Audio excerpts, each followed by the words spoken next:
Olá, conselheiro, conselheira.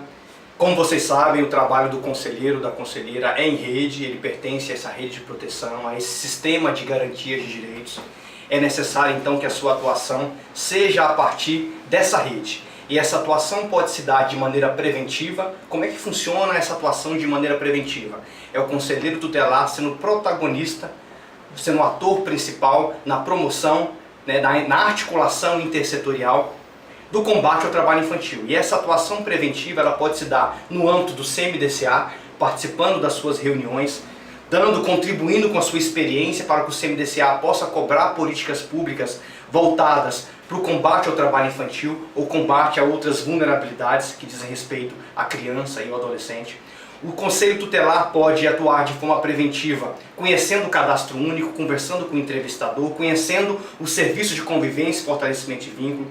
Tudo isso para que ele possa angariar informações e saber quais são os serviços ofertados pelo município para que, no caso concreto, ele possa aplicar e possa ofertar para aquela família, para aquela criança, para aquele adolescente.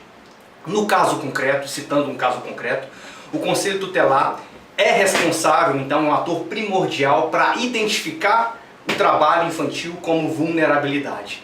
Identificando o trabalho infantil como vulnerabilidade, além de aplicar as medidas necessárias, é necessário que o Conselho Tutelar acione atores da rede de proteção.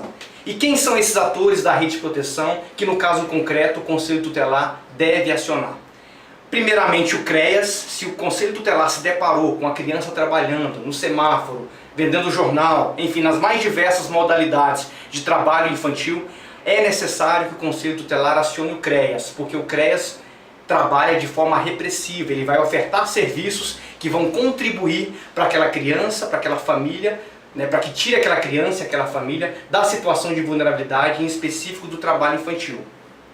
É necessário também que o Conselho Tutelar, se não existir CREAS no seu município, que acione o CRAS, porque o CRAS responde pelas atribuições do CREAS quando o CREAS não existe no município. Então ele vai poder também ofertar serviços para aquela família, para aquela criança, saia dessa situação de vulnerabilidade do trabalho infantil.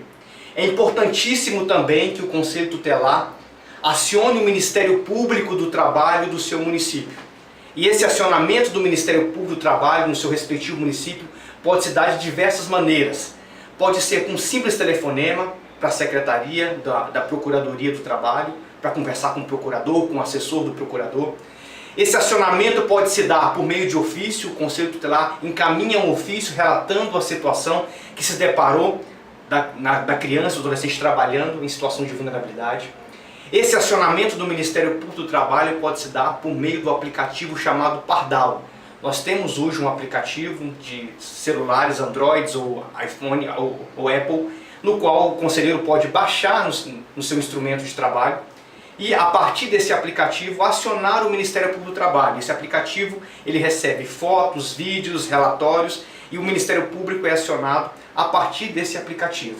Então é importante que o Conselho Tutelar saiba atuar de maneira repressiva para que a gente possa, lá no fim, alcançar a efetividade, a garantia dos direitos da criança e do adolescente. Então, num primeiro momento, ele vai garantir a proteção social via assistência social, acionando o CREAS.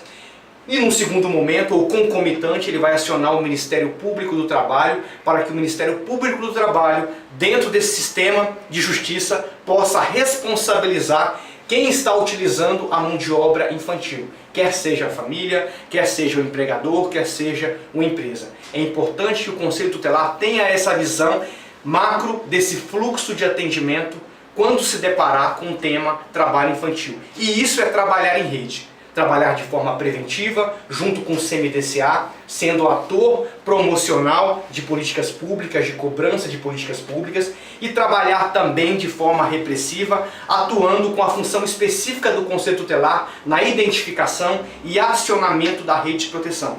Porque se cada ator da rede de proteção contribuir com o seu papel dentro do seu rol de funções, o problema vai se diluir na rede, e todos nós seremos responsáveis pela resolução do problema e garantia dos direitos da criança e do adolescente. O importante é que, no caso concreto, o Conselho saiba a quem acionar. Então, imprescindível que ele conheça atores do CRAS, atores do CREAS, procurador do trabalho, presidente do CMDCA, diretores de escola, responsáveis pelo serviço de convivência e fortalecimento de vínculo, para que ele possa não só identificar, mas também fazer os seus encaminhamentos, as suas requisições, o acionamento dessa rede de proteção. Trazendo um caso concreto para a atuação do Conselho Tutelar em Rede, vou levá-los até o meu estado, o estado de Goiás, no município de Quirinópolis, no qual o conselheiro tutelar, no seu dia de plantão, recebeu uma ligação, uma denúncia, informando que existiam duas crianças trabalhando no semáforo. E aí, qual a atuação do Conselho Tutelar frente a essa denúncia? Ele vai lá de imediato? Então o conselheiro tutelar e a conselheira tutelar têm que ter em mente estratégias para poder identificar o trabalho infantil. O papel do conselheiro não é fiscalização, o papel do conselheiro é identificação.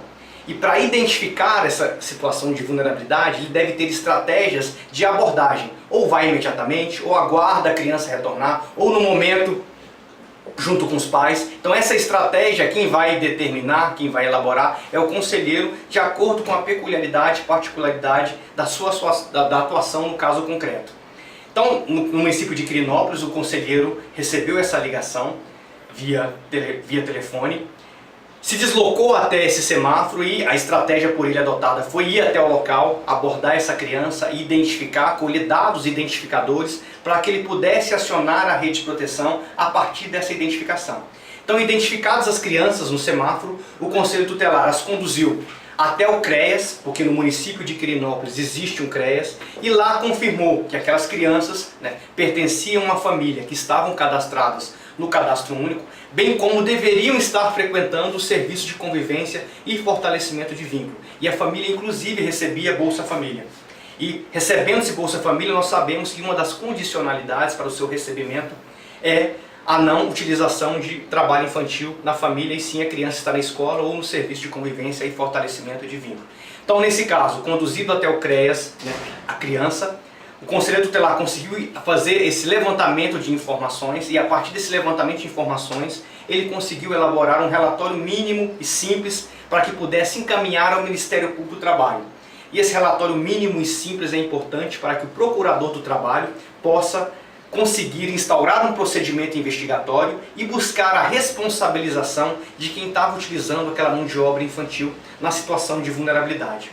Então, nesse caso concreto, o procurador do trabalho marcou uma audiência na Procuradoria do Trabalho a partir desse relatório do Conselho Tutelar e conseguiu firmar um compromisso com os pais, bem como advertindo os pais sobre a perda do Bolsa Família e a colocação, a alocação, vamos dizer assim, dessa criança no serviço de convivência e fortalecimento de vínculo do município. Então essa atuação repressiva do Conselho Tutelar, no momento de identificação, é imprescindível não só para a proteção social da criança, quando ele atua com CREAS, mas também para a responsabilização via sistema de justiça, juntamente com o Ministério Público do Trabalho.